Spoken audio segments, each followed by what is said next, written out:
Welcome to this explainer. Today, we're diving into a super practical tool designed to stop you from, well, basically draining your most precious resource, your emotional energy. Seriously, have you ever spent a whole day just completely exhausted? Not because you were doing any heavy lifting, but because you were silently fuming over a situation you couldn't actually change. Like, wanting to literally throw your router out the window because the Wi-Fi dropped right in the middle of a crucial meeting? Yeah, we've all been there. Today, we're exploring a concept from the comprehensive guide, 12 Steps to a Good Life. And we're going to focus in on a specific real-time logging tool from the text that's designed to document and completely neutralize those intense moments of anger, fear, and frustration. It's called the Powerlessness and Unmanageable Items Tracker. So let's dive right into the core problem here. Why exactly do we do this to ourselves? Why do we waste so much energy fighting things we just can't change? Well, according to the text, our ego naturally desires predictability. It wants control. We build out these meticulous schedules and routines to create a sense of safety for ourselves. But real life is completely different. It's messy, it's full of impermanence, chaos, and constant change. And that clash, the incongruence between what our ego desperately wants and the messy reality of daily life, that causes massive anxiety and stress. We waste immense energy fighting the reality of a situation, simply because it doesn't match our perfectly crafted expectations. The source text actually asks us to confront a pretty brutal but fundamental truth right out of the gate, and it's the very first step in their framework. Life is unmanageable. Unmanageability is simply the quality of being difficult or downright impossible to control. It is an inevitable part of reality. It's not good, it's not bad, it's just how things are. But much of our daily anxiety springs from this deeply ingrained illusion that we should somehow be able to control every single situation. When we refuse to accept unmanageability, we end up telling ourselves these stories and narratives that hide the truth, which basically just separates us from the real world. And this perfectly illustrates what happens when we cling to that illusion of control. The result? Chronic stress, anger, perfectionism, and just this constant resistance to what is actually happening. We suffer because our picture of the world is basically false. But on the flip side, accepting unmanageability brings adaptability, peace, mindfulness, and real resilience.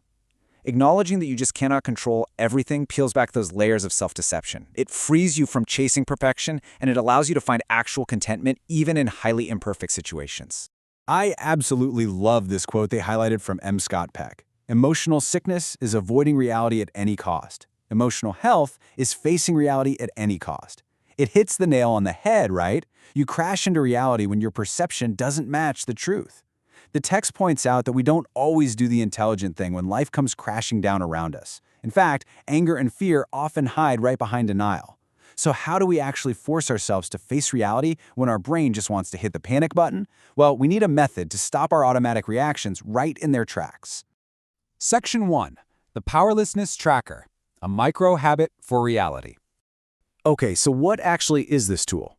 It's a specific brain-training micro-habit designed to realistically recognize the people, places, and situations that are simply beyond your control. You use it to document your frustration the exact second reality crashes into your plans, so you aren't carrying that heavy frustration around with you all day long. Now, the source emphasizes a few really strict rules for this tracker to work.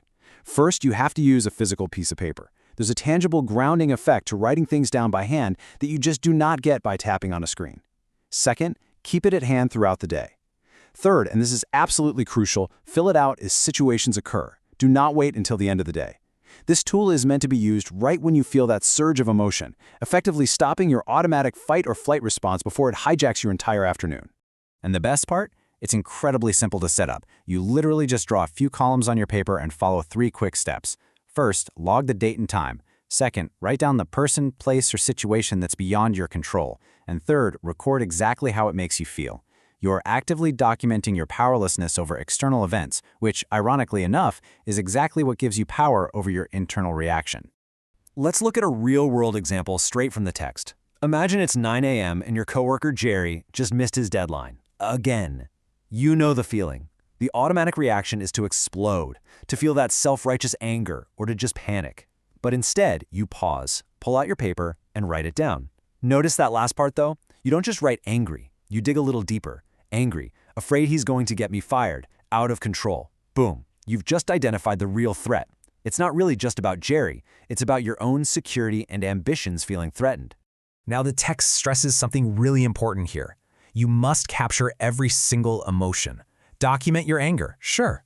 For sure, do that. But also the disappointment, the fear, the frustration, the sadness, the helplessness. The authors point out that anger is often a cheap drug that gives us this self-righteous rush of adrenaline. But let's be real, it's usually just masking much deeper vulnerabilities like shame, hurt, or fear. By logging every emotion on your paper in real time, you're essentially pulling the mask off. You start to see that your disproportionate anger is actually just a frantic attempt to protect yourself from feeling entirely scared or helpless. Section 2. Training your brain, moving from reaction to observation. So by consistently using this tracker, you are essentially rewiring deeply ingrained neural pathways. Our unconscious minds absolutely love habits because they're fast and energy efficient. This physical tracker acts like a wedge that you drive right into those old unhelpful habits of stress and anger. It perfectly executes a core technique from the text called RADAR, which stands for Reflect, Describe, Respond. First, you reflect by pausing to assess your emotional state when a frustration hits. Then, you describe it clearly and honestly on your piece of paper using neutral, specific language. Finally, because you've taken the time to reflect and describe the situation, you can intentionally respond in a way that actually aligns with your values, rather than just reacting blindly. And this brings us to a huge psychological concept that text relies heavily upon: name it to tame it.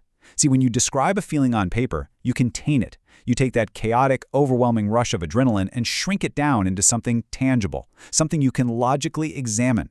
As the text notes, when you name something, you step out of the emotional flood and stand on solid ground. You create this critical distance between yourself and the emotion, realizing that you are an experiencer of experiences, not the emotion itself. Section 3.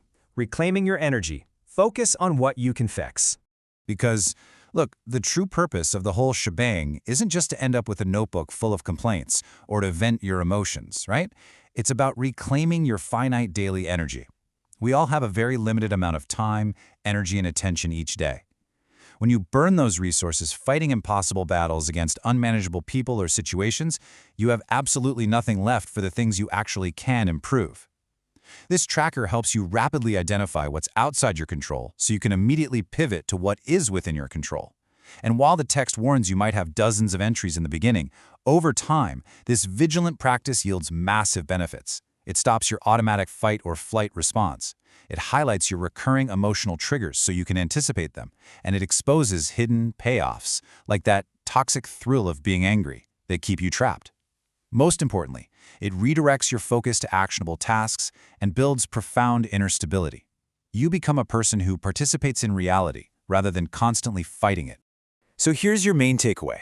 Go get a physical piece of paper right now. Keep it with you. The very next time traffic stalls or a coworker drops the ball or the internet randomly cuts out, don't just react. Pull out your paper. Log the date, the uncontrollable event, and your exact feelings. Tame the emotion by naming it. And as you stop fighting the unmanageable, I want to leave you with this question to really think about. Once you finally stop wasting all that precious effort on things you cannot change, what will you do with the energy you get back?